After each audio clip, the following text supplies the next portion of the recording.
कि अगर हमारे पास दौलत आ जाए तो हमें सुकून नसीब हो जाए और हमारी बेकरारी का इलाज हो जाए। अगर सिर्फ दौलत की बुनियाद पर इंसान को सुकून मिल सकता था तो वो इंसान जो करोड़ोंपति है, अल्लाह अकबर, वो बेकरार क्यों है?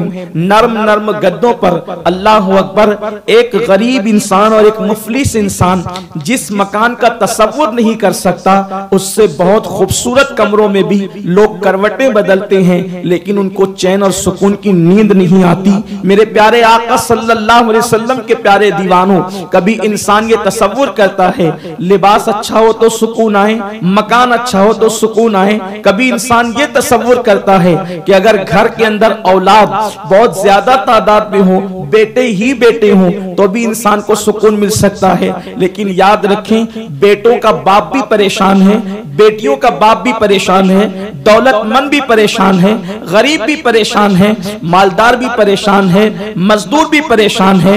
गर्ज के तख्त पर बैठने वाले लोग भी बेकरारी का शिकार है और तख्ते पर बैठने वाले लोग भी बेकरारी का शिकार है। हालत ये हो गई है कि खाने वाले इंसान, अनाज खाने वाले इंसान, वो भी परेशान है और अनाज को पैदा करने वाले किसान वो भी परेशान है। गर्ज के किसी को सुकून नहीं, किसी को इत्मीनान नहीं, किसी को करार नहीं। इंसान सुकून के लिए दर दर की ठोकरें खा रहा है। सुकून मिलना कहां है? पहले हमें यह मालूम करना पड़ेगा कि बेचैनी होती क्यों है, बेकरारी होती क्यों है। तो सूफियाए किराम फरमाते हैं, इंसान का वजूद दो चीजों का मुरक्कब है। इंसान का वजूद दो चीजों से मिलकर के बनता है। एक जिंदा इंसान का वजूद, अल्लाह अकबर, एक को जिस्म कहते हैं और जिस्म के कालिब के अंदर अस्ल जिसकी कार फरमाई है, अस्ल जिसके वजूद से इंसान जिंदा है, उसको रूह कहते हैं। इंसान का जिस्म चार चीजों से बना है, हवा, पानी, आग और मिट्टी, यानी जमीनी चीजों से, जो है वो दुनियावी चीजों से, मादियत के साथ गोया कि इंसान का वजूद बना है। तो इंसान का जिस्म जो है चार अनासिर, अनासिर अरबा का मजमुआ है, लेकिन उसके अंदर जो इंसान को चलाने वाली चीज है, जो इंसान को दिखाने वाली चीज है, जो इंसान को उठाने बिठाने वाली चीज है, जो इंसान को सोचने और समझने, शऊर और फिक्र और आगाही की मंजिलें तय कराने वाली चीज है, उसको रूह कहते हैं। और रूह जो है वो गोया कि अल्लाह तबारक व तआला के नूर से बनी हुई है और अल्लाह की तरफ से आई है, तो रूह नूरानी है। इंसान का जिस्म खाकी है, तो इंसान का वजूद दो चीजों का मुरक्कब है। अब इंसान बेचैन क्यों होता है?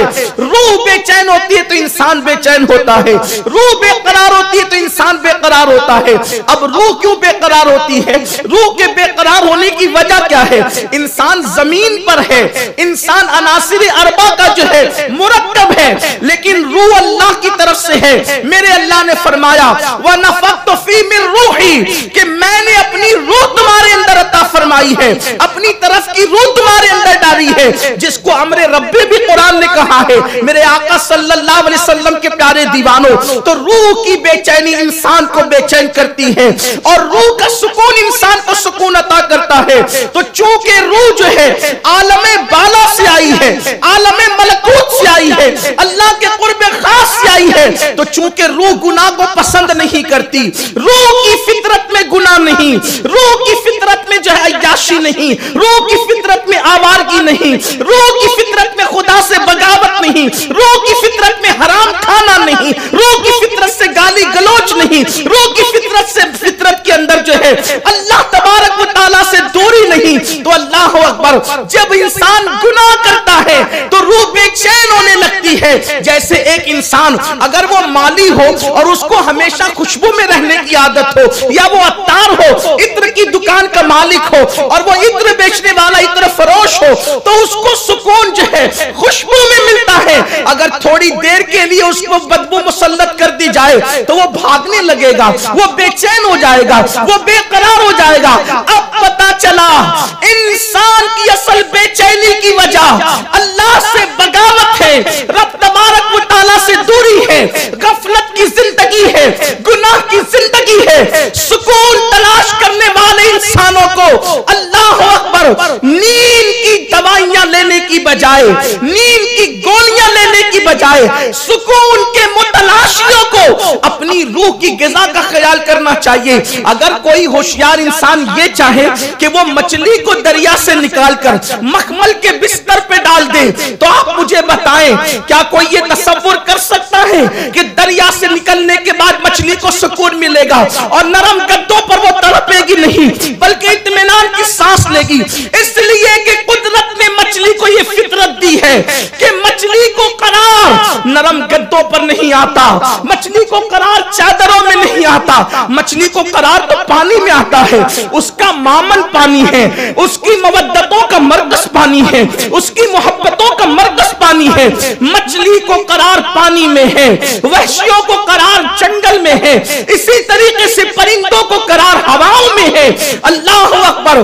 जैसे मछली पानी के बगैर कभी पुरसुकून नहीं रह सकती, वैसे इंसान की रूह खुदा की वफा के बगैर, नेकियों के बगैर कभी पुरसुकून नहीं रह सकती। अल्लाह अकबर।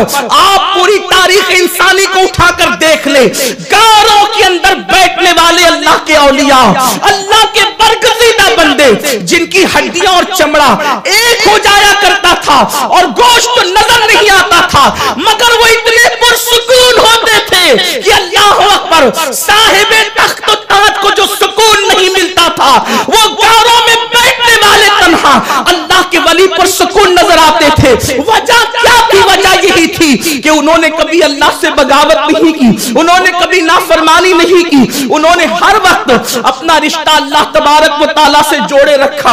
इसलिए अल्लाह ने उनको सुकून की दौलत अता फरमाई। बल्कि अल्लाह के वफादारों के लिए तो कुरान ये कहता है कि जो फज़ाए अकबर होगी, जिसे कुरान ने फज़ाउल अकबर कहा है, ऐसी आवाज जिससे हमल वाली ऊंटनी अपने हमल को ज़ाय कर देगी, जिससे इंसान के कलेजे फटने लगेंगे और जो इंसानों को गमगीन कर देगी क़यामत में, अल्लाह के फरमा बरदार बंदों को वो आवाज गमगीन न कर सकेगी। तो जब अल्लाह की फरमा बरदारी की बुनियाद पर क़यामत की वो भयानक आवाज उस वक्त लोगों को गमगीन नहीं कर सकती जिन्होंने अल्लाह की फरमा बरदारी की होगी, तो दुनिया की बलाएं, दुनिया की मुसीबतें, दुनिया की उफ्ताद इंसान को बेचैन और बेकरार कैसे कर सकती है? तो सबसे पहले बेचैनी की वजह यह है कि इंसान अल्लाह का नाफरमान हुआ और गुनहगार हुआ। आज कौन सा वो गुनाह और जुर्म है जो मुस्लिम उम्मा की जिंदगी के अंदर मौजूद नहीं? हर गुनाह करके भी इंसान सुकून का मुतलाशी है, लेकिन चूंकि वक्त के अंदर गुफ्तगू को खत्म भी करना है, तो मैं जल्दी जल्दी से कुछ बड़ी बड़ी और मोटी मोटी वजूहात जो इंसान की बेचैनी और बेकरारी की है उस पे गुफ्तगू करके गुजर जाना चाहता हूं। पहली वजह बेइत्मीनानी और बेचैनी की, बेकरारी की गुनाह है। अगर इंसान गुनाह से तौबा कर ले, अल्लाह उसके दिल को सुकून और करार की दौलत अता फरमाए। या गुनाह वो कम करे, गुनाह कम से कम करने की कोशिश करे। वैसे भी आजकल लोग इबादत पर ज्यादा तवज्जो देते हैं, कसरत से जिक्र हो रहा है, अस्कार हो रहे हैं, इबादतें हो रही है, ठीक है, इसका इनकार नहीं है।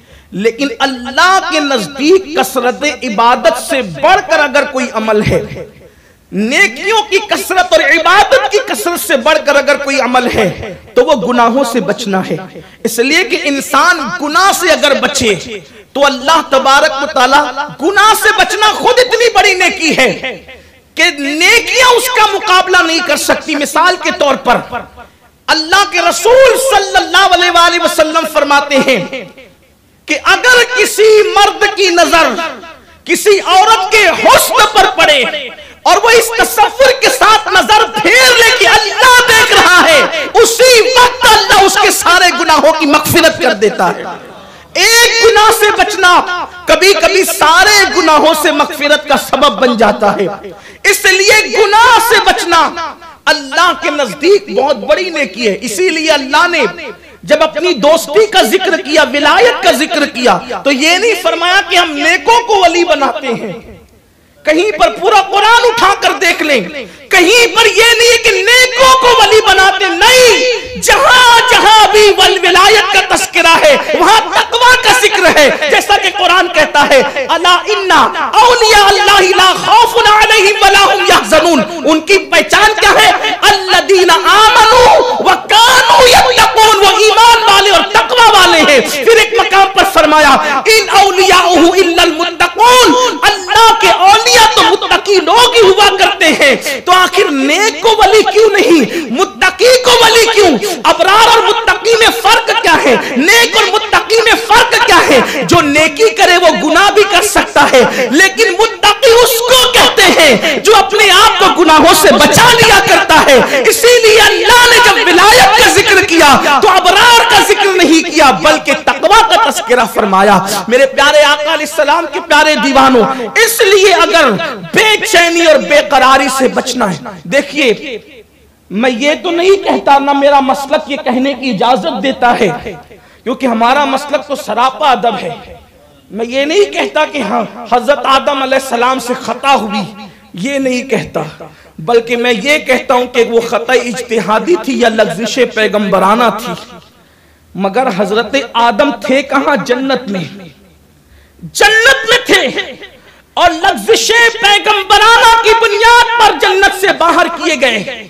तो हजरत आदम को वहशत महसूस होने लगी, नबी को वहशत, अल्लाह के पैगंबर को, नबी को वहशत।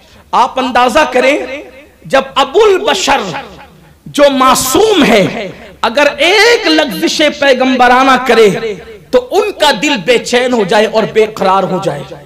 नबी का दिल बेचैन हो गया और बेकरार हो गया, वजह एक लग़्ज़िश पैगंबराना। जब लग़्ज़िश पैगंबराना की बुनियाद पर दिल बेचैन हो सकता है, तो जो कौम ज़िना के अड्डों को आबाद करे उनके दिलों को सुकून कैसे मिल सकता है? जो कौम हराम लुक्मा खाए उनके दिलों को सुकून कैसे मिल सकता है? जो कौम अपनी बीवियों पे जुल्म करे उनके दिलों को सुकून कैसे मिल सकता है? जो कौम कानों में एयरफोन लगा करके गाने सुने, कुफरिया और शिरकिया कलिमात सुने, उनको सुकून की दौलत कैसे मिल सकती है? गुनाह से बचो, सुकून के मुतलाशियों, गुनाह से बचो, अल्लाह दिल को सुकून अता फरमाएगा।